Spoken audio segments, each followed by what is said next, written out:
Under the blistering sun of the old American frontier, the air shimmered with heat, and the scent of dust hung heavy across the open plain.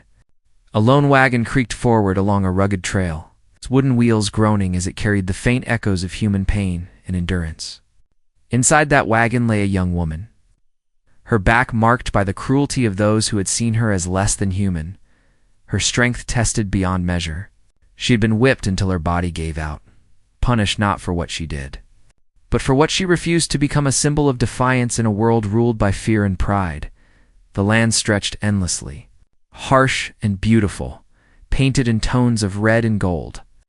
It was a land where men fought for honor, tribes guarded their freedom, and the wind carried stories of vengeance and mercy alike.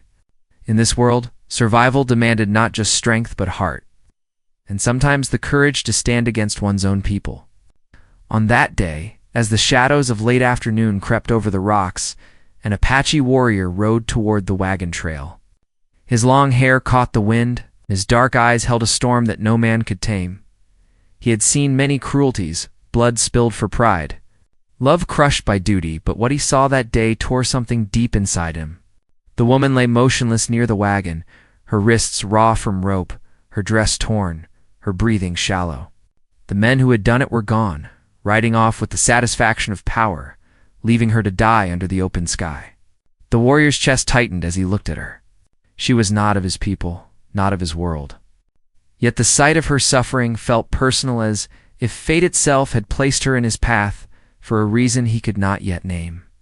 He dismounted slowly, his moccasins sinking into the warm sand.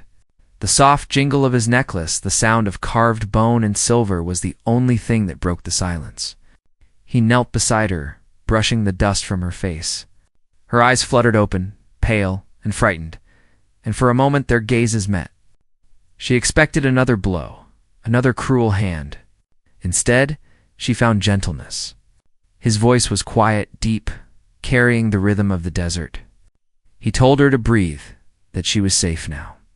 Though his own tribe would have said otherwise, to his people, she was an outsider, a settler woman, a symbol of the encroaching world that threatened their way of life. Helping her meant betrayal, defiance, and punishment. Yet something in him refused to walk away. There had been enough hate in his lifetime, enough scars carved by revenge. He could not let this one die here, not when her spirit still burned faintly beneath the pain. He lifted her carefully, his strong arms steady as he carried her toward his horse. Every step echoed with the sound of rebellion. In the distance, the sun bled into the horizon, turning the desert sky into a firestorm of color. It was a dangerous beauty, one that mirrored the choice he was making. He knew the price of mercy. If his tribe found out, they would brand him a traitor, strip him of his honor, maybe even his life. But he had made his choice. She whispered faintly, asking why. Why would a man who should have hated her come to her rescue? He didn't answer.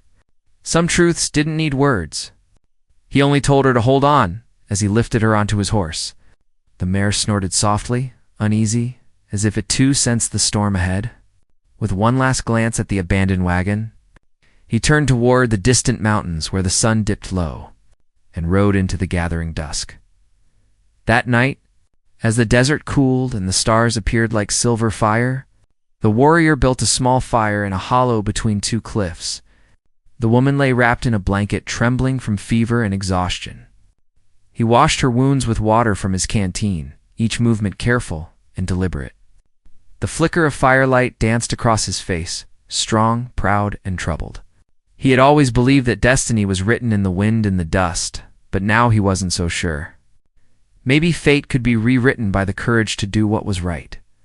The sound of distant drums carried faintly through the night, the rhythm of his tribe preparing for the next hunt, or perhaps a war council. Each beat reminded him that he was now walking a thin line between loyalty and compassion. The woman stirred, whispering again, and he hushed her softly. Her skin burned with fever, but her spirit, he sensed, was far from broken. She clutched a small pendant in her hand, a keepsake, maybe of a lost family or a forgotten home. He didn't ask. Some sorrows were better left unspoken. As the firelight dimmed, his thoughts drifted back to his people. They had suffered much, seen their lands taken, and their promises broken. The bitterness in their hearts had hardened them, turning mercy into weakness. But tonight, as he watched the fragile woman breathe against the desert wind, he wondered if strength could also mean compassion. By dawn, the world around them had changed. The sun rose over the red cliffs, casting long shadows that reached toward the camp. The woman woke, her voice barely a whisper, thanking him in broken words. He offered her water and turned his gaze east, toward the land where his tribe roamed. He knew they would notice his absence. They would come looking. The thought made his pulse quicken. But there was no turning back now. He helped her onto the horse again, knowing they had to move before the sun climbed too high. Each mile they rode drew him further from the life he had known, his people, his name, his honor. Yet it also drew him closer to something new, something uncertain but pure. The road ahead would be dangerous. The tribe would not forgive betrayal easily, and the white men would never understand why an Apache warrior would risk everything for a woman not his own. But none of that mattered. The only thing that mattered was keeping her alive. As they crossed the dry riverbed, silence was broken by a distant sound, a war cry carried by the wind. He turned sharply, his instincts flaring. On the ridge behind them, riders appeared, their faces painted with the colors of vengeance. His tribe had found him. The sun glinted off their spears, and in that instant, he knew the time for hiding was over. He looked at the woman beside him, her eyes wide with fear. The world seemed to pause, caught between two heartbeats. He could surrender her and save himself, or he could stand against his own people for a promise he had never spoken aloud to protect her, no matter the cost. The horse shifted restlessly beneath him, sensing his tension. The riders were closing in, their voices echoing across the valley. Dust rose around them, thick and golden, and the sky burned above like an omen. He gripped the reins tightly, his jaw set, his heart steady. The choice was made long ago, the moment he lifted her from the ground. As the first arrow whistled through the air, the warrior turned his horse toward the open desert. The woman clung to him, her strength returning in fragments of desperate hope. Behind them, the thunder of hooves grew louder. Ahead lay uncertainty, danger, and maybe death, but also freedom.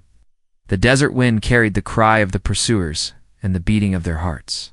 The warrior leaned forward, urging the horse faster, knowing that this was more than a flight for survival.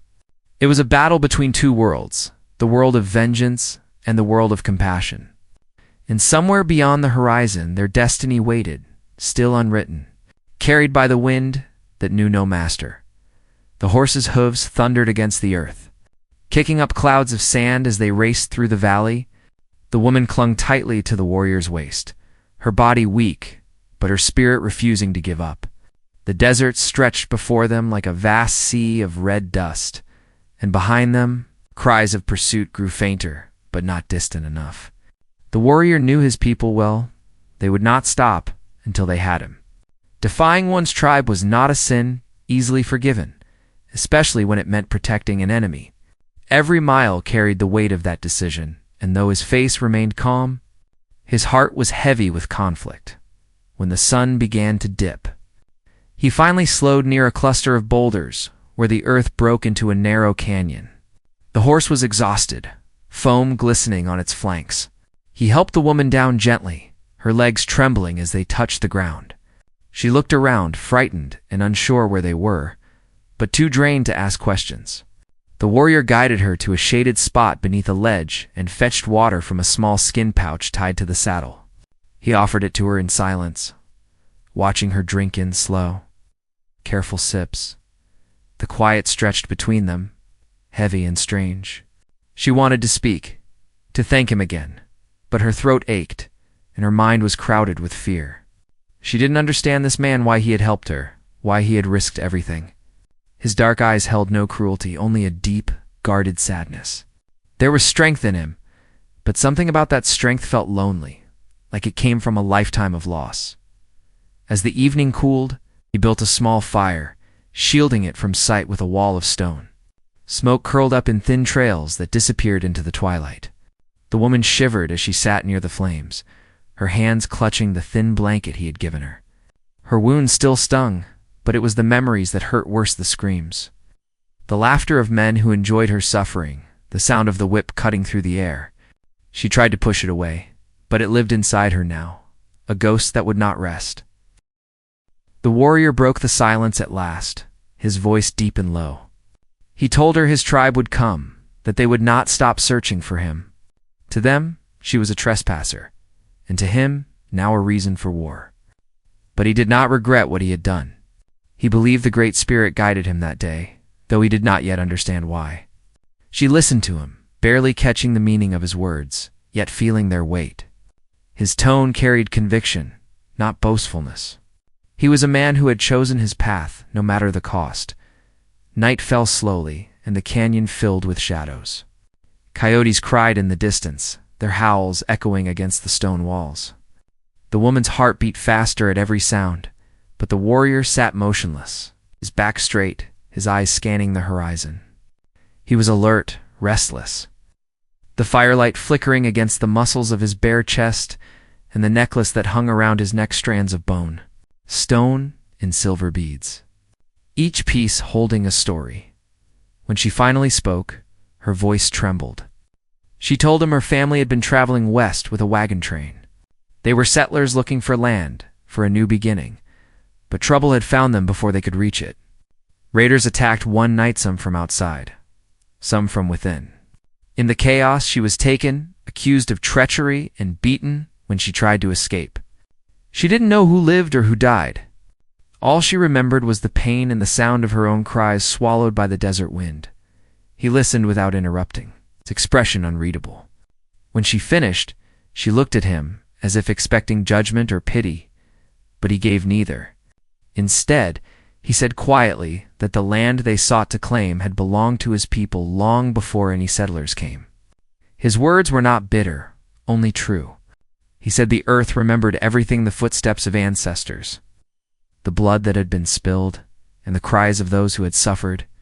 For a moment, she thought he might resent her for being one of the people who took that land, but then his tone softened. He told her not all hearts were cruel, and not all souls were meant to destroy. The fire burned low, and they sat in silence again. Two strangers caught between worlds that could never fully understand each other. Yet in that quiet, something human passed between them, a fragile connection born not from words, but from shared pain. By dawn, they were already moving again. The warrior knew they couldn't stay in one place for long. His tribe would follow the trail of hoofprints and smoke, reading the land as easily as one reads a story. The woman tried to help where she could, though her body still ached. She gathered brush, held the reins when he scouted ahead, and asked questions about the land they crossed. He told her the names his people gave to mountains and rivers, names older than memory itself. It comforted her somehow, hearing those words, as if they belonged to a world untouched by hate. As days passed, she began to see glimpses of the man beneath the warrior. He was stern, yes, but not cruel. He spoke little, but his actions spoke more. When she stumbled, he caught her arm.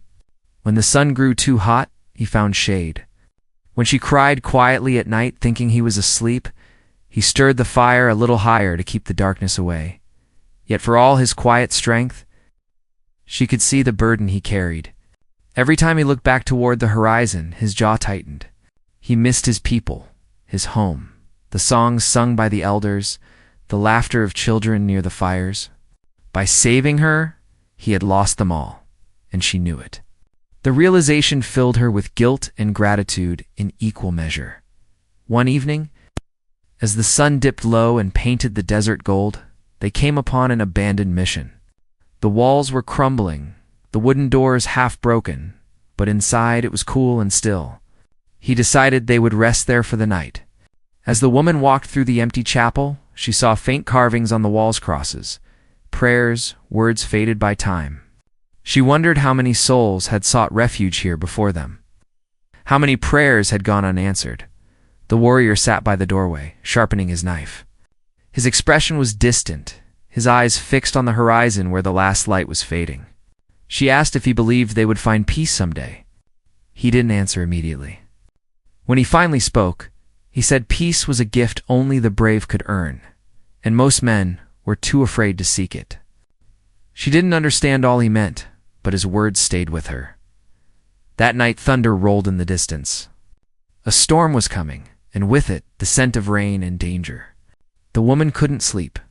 She watched the lightning flash across the sky through the cracked roof, thinking of the home she had lost, the people she might never see again.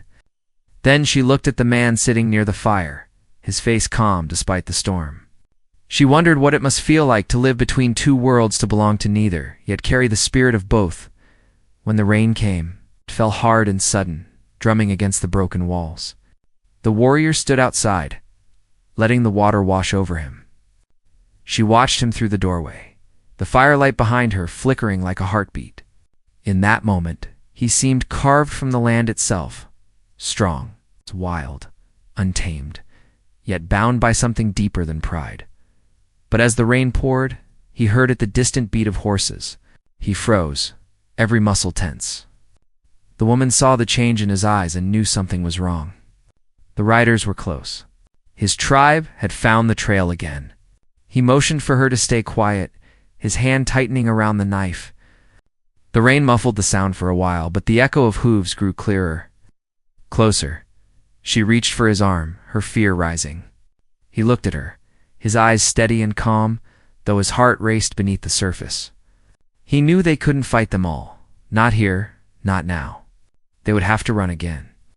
He packed quickly water, dried meat, the few belongings they had gathered, and led her toward the back of the mission, where the old stone wall had crumbled enough for them to slip through. The rain had turned the ground to mud, masking their tracks. It was their only chance. As they moved into the dark, the woman glanced back one last time. Lightning lit the broken chapel, and for an instant, she thought she saw shadows, men on horseback, spears raised, searching. Her pulse quickened, and she gripped the warrior's arm tighter. They moved silently into the storm, their breath heavy, their hearts pounding. The night swallowed them, and the desert once again became their only refuge. The warrior knew the chase was far from over. His people were not just after vengeance, they wanted to reclaim him, to remind him where he belonged. But his heart was no longer in one place. It was now divided between the blood of his ancestors and the fragile life he had chosen to protect. And as the thunder rolled across the horizon, he realized something he could not yet say aloud, that the battle waiting ahead was not only against his tribe, but against the fate that bound them both to this unforgiving land. The desert, vast and eternal, watched in silence as the two fugitives disappeared into the rain, carrying with them a story not yet written but already burning in the wind. By dawn, the storm had moved east, leaving the world washed clean and cold. The warrior led the woman through a narrow cut in the rocks where the ground held fresh puddles and the scent of sage. He stepped lightly, reading the earth for sign, pausing often to listen. She studied his face when he looked away. The same strength that had lifted her from the dirt now seemed heavier, as if a decision he had not spoken was pressing down on his shoulders. She wanted to ask what it cost him to help her, but the wind carried distant sounds that kept words small. The chase had not ended. It had only changed shape. They reached a ridge where the desert opened into a plain of scrub and pale grass.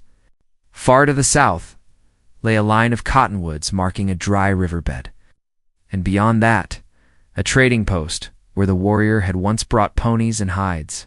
He did not say its name. He only said there might be food, medicine, and news. The woman nodded.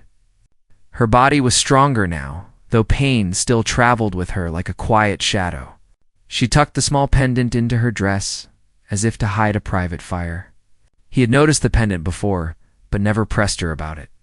Some truths found their own time. As they moved, the story of the land unfolded in pieces. He spoke of a spring in the hills where his people gathered in summer, of a place where the red cliffs held paintings older than memory, of a burial ground where the wind never rested. His words were not lessons. They were a way of saying where his heart lived. She told him in turn about the wagon train, the long nights, the faces around the fire. There had been a man among them who called himself a guide. He had promised safe passage, then vanished on the second week, leaving tension like a knot that tightened each day.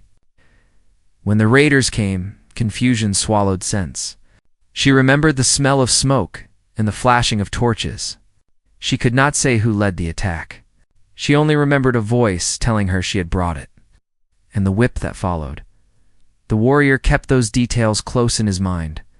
A guide who vanished. A raid that felt like more than rage. He had seen such tricks near the trading post, where a clever hand could turn to angry groups against each other while he counted his profit. If there had been betrayal, it might be waiting for them at that post. Dressed like kindness, near midday they passed a bleached skull half buried in grass. The woman tried not to look, but the warrior studied the ground around it. He pointed to prints leading away, older than the rain, then to a set of hoof marks, newer and careless. He said, riders had moved through in a hurry, not as people.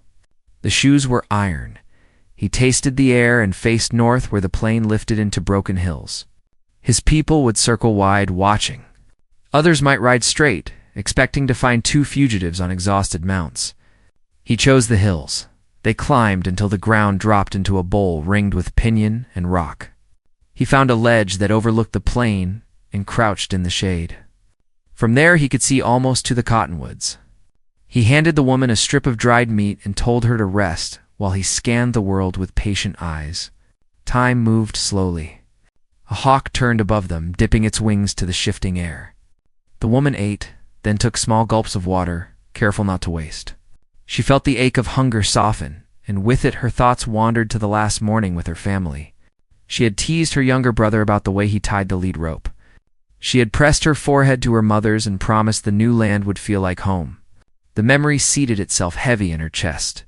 She had no way to know if any of them lived. The warrior sensed the shift in her breathing and looked over.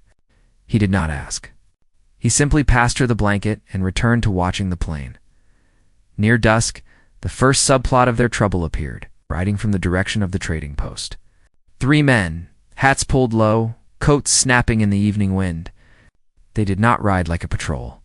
They moved like men who were sure of their purpose and did not expect to be delayed.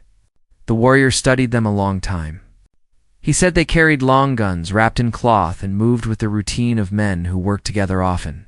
The woman squinted until her eyes watered. She could not tell who they were. The warrior folded one corner of the blanket around her shoulders and said they should sleep in turns. He would keep the first watch. While she slept, he listened to the desert, counting heartbeats between small sounds, measuring the distance of each. He thought of the council fire he had left behind, the elder who had told him a man is the path he chooses, not the name he carries. He had chosen, yet doubt lived like a thorn under his skin. Would the elders see compassion or betrayal? Would the young warriors who had laughed beside him return with hard eyes and spears raised? He breathed slow until doubt settled into silence. Before dawn he woke the woman, and they moved on. As the plain narrowed toward the cottonwoods, new thread tightened the main conflict. In the shade of the trees they found the tracks of a wagon with a broken wheel, dragged a short way and abandoned. Near it lay the ashes of a small cook fire and the mark of a boot heel dug deep, as if someone had stamped the earth in anger. The woman's hands shook. She touched a scrap of cloth snagged on a thorn and pressed it to her lips. It was from a dress she knew. He looked to the ground again and read a story in the dust. A smaller set of prints had moved away from the wagon to carrying loads, one limping. The trail angled toward the post. He told her softly that some from her party might still be alive. She closed her eyes and nodded. Hope was a fragile thing, but it warmed like a coal. They followed the dry riverbed until the trading post rose from the heat like a low fort of timber and adobe. Smoke drifted from a chimney. Voices crossed the yard. The warrior stopped them on the far side of a tangle of mesquite. He said they would watch before stepping closer. The woman agreed. From cover they saw men going in and out with rifles on their shoulders, 2 wagons hitched as if ready to roll on short notice. A boy led a mule with sacks slung across its back. At the well, a thin man filled a bucket and laughed with someone the woman could not see. Then she saw him. The guide who had vanished weeks before. He stood on the porch leaning against a post like he had never done wrong in his life. Her stomach knotted. The warrior did not move. He measured the faces around the guide, fixing their patterns in memory. The guide spoke to a heavy-set trader with a scar near his ear. The trader's eyes were sharp, never resting on one thing for long. The warrior watched money pass between them. He watched the guide point south, then north, then slap the trading post wall with the flat of his hand like he was explaining the shape of the world. The trader nodded slowly and sent the boy off on the mule. The woman whispered that she wanted to go in, to ask about her people. The warrior placed a steady hand on hers and said not yet. He would go first as a horse seller asking for grain. She must stay hidden. She hated the idea of being left, but she knew he was right. If the guide saw her, questions would turn to knives. He rode out from the mesquite with a calm that looked like easy patience, but was built from caution. At the gate, he dismounted and tied his horse to the rail. The men on the porch watched him with the flat eyes of gamblers. He greeted the trader without bowing. He asked for grain and a little salt. The trader smiled like a man who liked to see how much a thing could cost. He fetched a sack, asked where the warrior had been hunting, asked if the hills were dry. The warrior answered with short truths that said nothing. He kept his face quiet while he studied the yard. In the shadow of a shed, he saw a pair of boots with a delicate heel. A woman's boots? One toe turned inward, the way his eyes had read in the dust. He caught the trader's gaze and felt the hook of it. The man was used to pulling secrets. On the porch, the guide turned and looked straight at the warrior, then looked away with a shrug. That act told more than any greeting. Men who do wrong pretend not to see what might recognize them. The warrior paid for the grain and salt with a piece of silver and a coil of rawhide rope. The trader weighed them both with his palm and nodded approval. As the warrior untied his horse, a voice rose from the shed, soft and hurried. He could not make out the words, only the shape of fear. He tightened the cinch and rode out at an even pace, not breaking the rhythm that kept men from shooting out of habit. The woman hurried from cover when he returned and asked what he saw. He told her about the boots, the voice, the guide working like a hand for the trader. He said the post smelled of lies and hurried plans. Her jaw trembled, but did not break. She said if those were her people, they needed help. He agreed and laid out his thought in steady lines. If they rushed in, guns would do the talking. If they found proof of trade with raiders, the post could be the root of the attack on the wagon train. He would circle at dusk, climb to the roof from the corral side, and learn what he could. She would wait near the mesquite with the horses and run if she heard a certain call. Before dusk, another group arrived from the north. 5 riders, faces painted with ash and red clay. The warrior's breath stalled, then steadied. These were his people, not the hunters who had chased them, but a scouting band led by a man he knew as a cousin by marriage. They dismounted with the quiet of practiced men and walked straight to the trader, ignoring the guide. They spoke in a low voice behind the well. The trader opened a small chest and showed them wrapped objects. The warrior could not see what, but he knew the ritual of bargaining when weapons were near. What tightened his chest was not the goods. It was the way the trader pointed toward the hills and then toward the mesquite, as if selling more than grain. The cousin nodded once, expression blank, and the band returned to their horses. The warrior's plan tilted. If his people and the trader were trading more than tools, the path into the post would be more dangerous than he had measured. He told the woman to move farther west, where a broken fence met the dry river. If he did not return by moonrise, she must ride for the cottonwoods and hide until first light. She shook her head and said she would wait, but he pressed her hand until she agreed, even if the promise tasted of ash. Night gathered while a thin breeze ran along the ground. From the corral side, he climbed a ladder left against a wall and eased onto the flat roof. Through a gap, he heard voices below. The guide was telling the trader that the lost settlers could fetch a price if delivered safe to the fort, or a better price if captured by men who wrote laws with their mouths and ignored them with their hands. The trader chuckled and said the law paid slow. Then another voice spoke, one the warrior knew from winter ceremonies. The cousin said the band wanted rifles and salt, and they would deliver the warrior who had betrayed the council and the woman he protected. He added that 2 of the surviving settlers were being held out back until a decision was made at dawn. The trader asked for a promise sealed by a token. Metal clinked. The cousin swore by the bones of his father. The guide swore by a name that was not his own. On the roof, the warrior closed his eyes. In the space between two breaths, he saw the old world and the new, climbing onto the same cart, each with a hand on the reins. He thought of the burial ground where the wind never rested, and of the woman waiting by the broken fence with both fear and hope. Wrapped in the same small chest, he could not fight a post and a scouting band and a coil of greed with only a knife and a good horse. He needed another road, one that broke bargains without spilling the blood he had tried. So hard to keep from the sand, he slid back from the gap and froze at the scrape of a boot. A boy stood at the corner of the roof holding a lantern low. It was the mule boy from the well. His face was thin and his eyes too old for his years. He looked at the warrior, then at the mesquite, where the horses waited. He whispered that the trader had promised him freedom if he kept quiet about the prisoners in the shed. But freedom did not sound like the trader when doors were locked from the outside. The warrior asked him what he wanted. The boy said a way out and water for his mother, who slept behind the kitchen with a fever. The warrior said if the boy would distract the man at the corral with a loose mule, he would see the door changed from locked to open. The boy nodded once and slipped away like a moth's shadow. The warrior moved along the roof and dropped into the dark at the edge of the yard. At the shed door, he felt the iron latch, old and stubborn. Inside, a woman coughed, then whispered a name. He answered softly that help was near and to be ready. Hooves clattered at the corral as the mule boy began to swear and shout.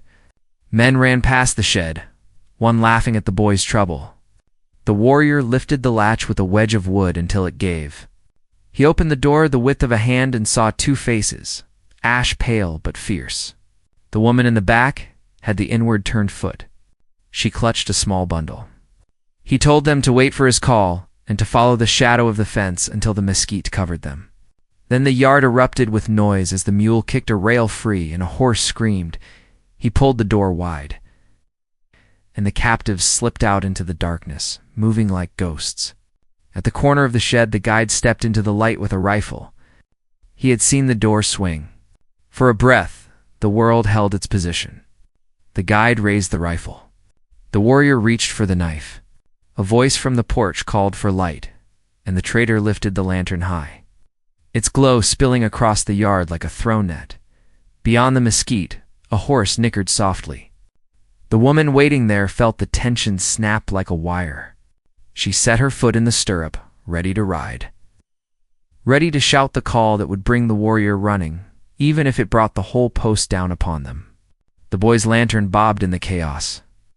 The cousin and his men turned sharply, hands to their belts, eyes hard as flint.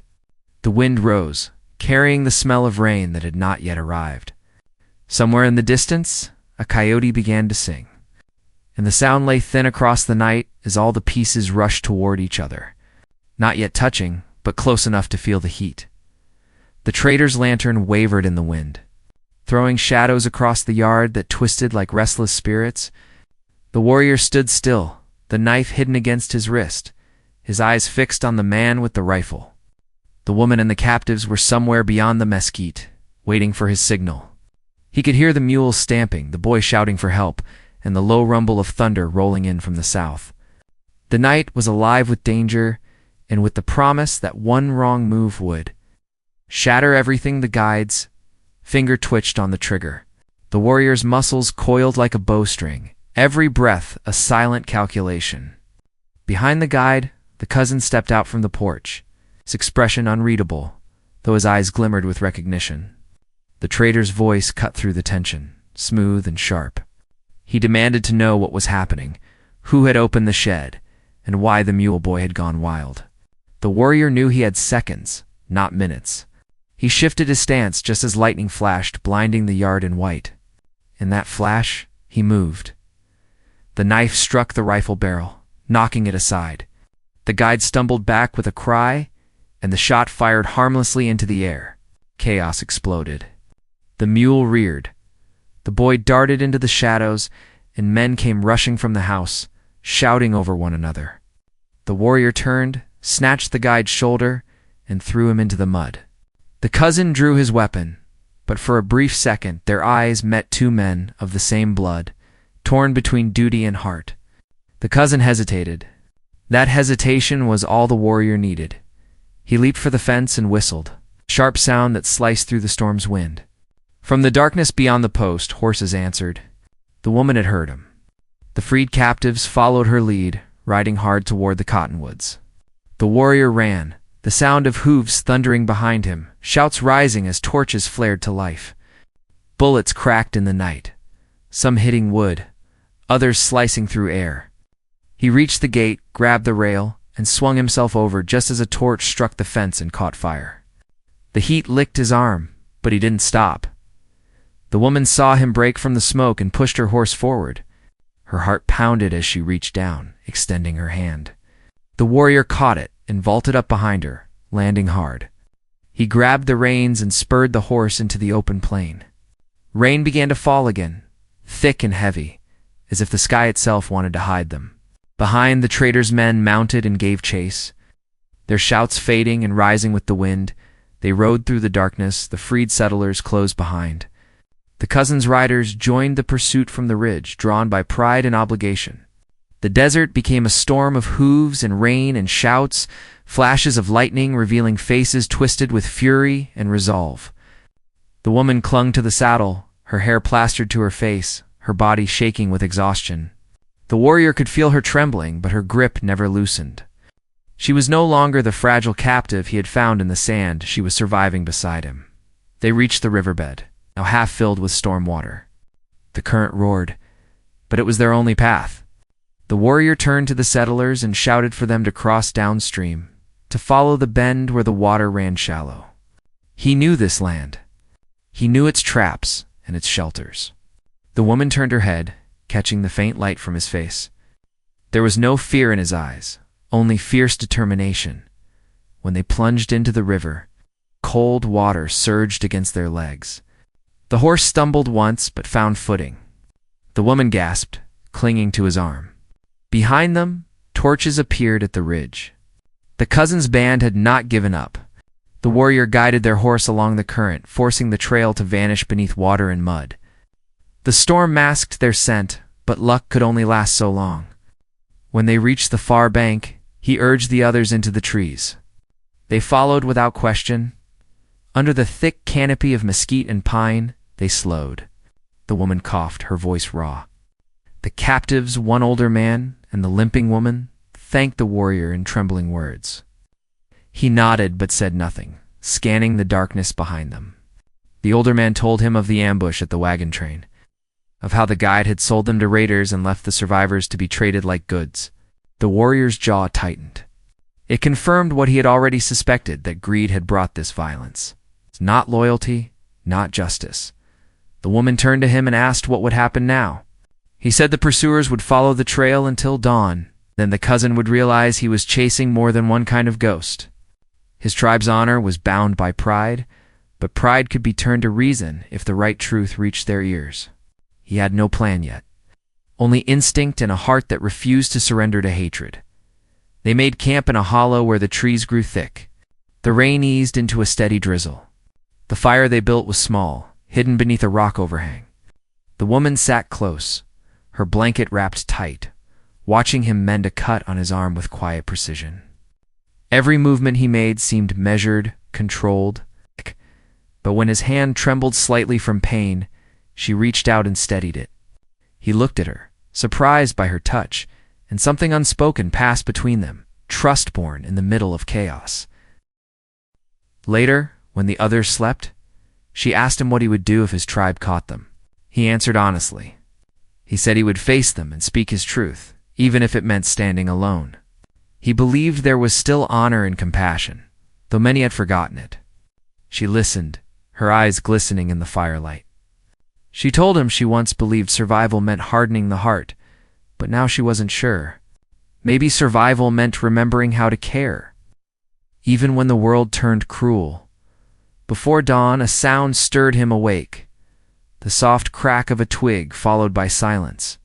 He motioned for her to stay still and crept toward the trees. Through the gray mist, he saw a figure on horseback, his cousin, alone. The warrior stepped forward slowly, his knife ready, but his voice calm. The cousin dismounted, his face shadowed by the first light. They stood a few yards apart, rain dripping from their hair. The cousin spoke first. He said the tribe was divided. Some wanted the warrior brought back in chains. Others said he had only followed the spirit of the ancestors. He had come alone not to fight, but to hear why the warrior had done what he did. The warrior told him about the woman, about the cruelty she had faced, and about the traitors who used both tribes and settlers for their own gain. He said if their people continued to fight everyone who was not like them, there would be no one left to defend their land when the real enemies came. The cousin's eyes softened, though his jaw remained hard. He said the council would not listen to such words easily. The warrior answered that he didn't need them to listen now. He only needed time. The cousin looked past him to the woman and the settlers, huddled in the trees. For a moment, the warrior thought he would call out the others. Instead, the cousin turned his horse and said he would give them 1 day's grace. After that, he could no longer stand between him and the tribe. As the cousin rode away, the warrior stood still, the weight of both hope and despair pressing down on him. The woman came to his side and whispered that he had a friend among his people. He nodded, though he knew friendship in such times was as fragile as the morning mist. The group moved again, heading toward the canyon trails that led deeper into the mountains. The land grew rougher, the air cooler. Along the way, the older man's strength began to fade, and the limping woman's steps slowed. The warrior helped them as best he could, carrying their packs, finding herbs for pain. The woman walked beside him in silence, her mind torn between fear and something deeper, something she didn't dare name. By the time the sun broke through the clouds, they had reached a narrow pass overlooking a valley. It was a place the warrior remembered from childhood, a hidden meadow where wild horses roamed. From here they could rest and decide what came next. The woman looked down at the open land below and smiled faintly. It felt like freedom, though she knew it was temporary. The warrior's eyes stayed fixed on the horizon. Somewhere beyond those ridges, his tribe was gathering. He could feel it in his blood. The tension rose like the heat off the desert floor. Every sound, the rustle of leaves, the cry of a distant hawk felt sharper. The woman sensed it too. She stayed close to him, her heart tight with worry. He told her if anything happened, she must ride north with the others and not look back. She wanted to argue but saw the resolve in his face and stopped herself. That night, the wind changed. The warrior looked up from the fire and saw faint lights moving along the ridge torches. His cousin's grace had ended. The tribe had come, not as a scouting party, but as a force. He could see their banners faintly, black against the stars. The woman caught his arm, her voice barely a whisper. Asking what they would do? He stood slowly, his shadow long in the firelight. His gaze was steady, though his heart beat fast. He told her they would not run this time. He had carried her from death once, and he would carry her again if he must but tonight. Would also face his people and the truth that bound them. The storm that had chased them across the desert was now inside them both, ready to break as the sound of drums echoed faintly through the valley. The warrior walked to the edge of the ridge, his hair whipping in the wind. Below, his tribe moved like ghosts through the dark. The woman followed a few steps behind, her eyes wide, her voice trembling as she called his name. He didn't turn. The desert around them held its breath, waiting for what would come next, the final reckoning between loyalty, love, and the freedom that could only be won when both were tested by fire. The night was alive with sound and firelight. Drums echoed from the valley, and the warrior's tribe gathered below, their torches flickering like a river of stars. The woman stood near the campfire, her heart pounding as she watched him walk down the slope toward his people.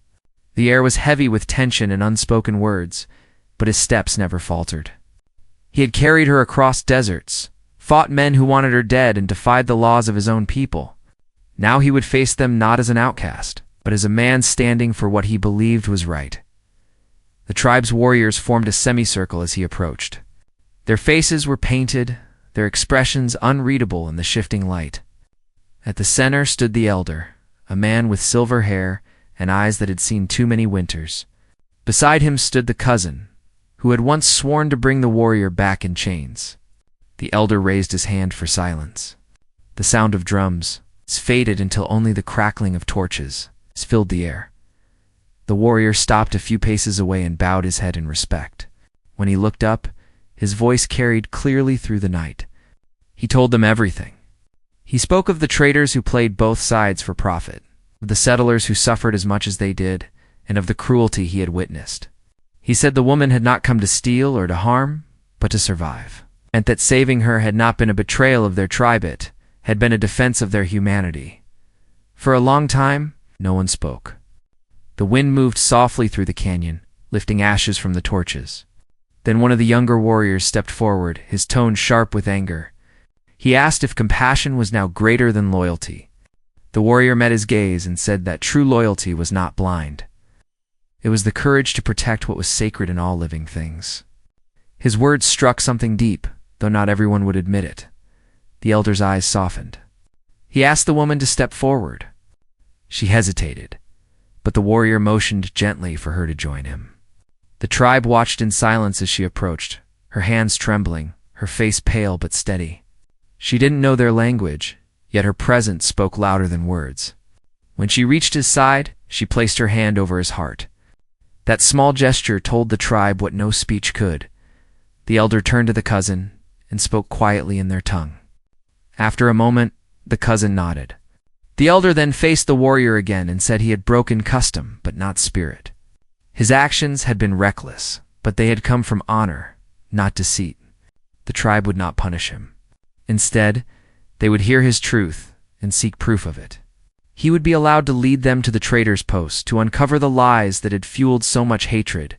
Relief flooded through the warrior. Though he kept his expression calm, the woman felt her breath catch, realizing that the storm was beginning to pass. The tribe would not harm them. For the first time since she had met him, she saw the tension leave his shoulders. At dawn, they rode together, warriors, settlers, and the woman, all heading toward the trading post. The air was cool and clear, the desert glowing under the morning sun. When they arrived, the traders' men tried to flee, but the tribe surrounded them swiftly. The guide who had betrayed the wagon train was dragged out from hiding, his lies collapsing under the weight of truth. The elder listened as both sides spoke. The settlers told their story. The boy from the post confessed. And even the cousin saw the proof. Greed had played them all against each other. By afternoon, the trading post stood empty. The stolen goods were returned, and the guilty men were sent away under guard. There was no need for more blood. Justice came not from revenge, but from the quiet understanding that a wrong exposed was stronger than a wrong avenged. The warrior looked at the woman standing in the sunlight, her face calm for the first time in many days. He knew that every risk had been worth it. That evening, the tribe shared their fire with the settlers. They sat together in uneasy peace, passing food, speaking in gestures when words failed. The elder watched them and said softly that perhaps the Great Spirit had chosen this path not for punishment but for change. He turned to the warrior and told him that compassion could be a weapon as strong as any blade if used with wisdom. Later, when the sky turned violet and the stars began to appear, the warrior walked away from the fire and stood at the edge of the canyon. The woman joined him quietly. They watched the last light fade across the horizon. She told him she never thought she'd live to see another dawn. He answered that life often began again when all seemed lost. She smiled faintly and said that maybe fate had brought her to the desert not to die, but to find him. He looked at her, the firelight glinting in his eyes. He said fate had strange ways, and sometimes it tested hearts to see what they were truly made of. She reached for his hand, and for the first time, he didn't pull away. The warmth of her touch felt like a promise, fragile but real. In the days that followed, the settlers began rebuilding their wagons. The tribe helped them find safe passage through the canyons, away from danger. The woman stayed near the warrior's camp, helping where she could, tending the injured, sharing stories through smiles and gestures. The children of the tribe grew fond of her, following her around and laughing at her attempts to speak their language. In return, She taught them songs from her homeland, soft tunes that carried across the open plain like whispers of hope. The warrior's cousin visited often, though they rarely spoke of what had passed. There was a quiet understanding between them now, a respect earned through struggle. The elder watched the changes with calm satisfaction. The world was shifting, he said, and maybe it was time to stop fighting the inevitable wind and start walking with it. Weeks later, when the settlers were ready to move on, the woman faced a choice.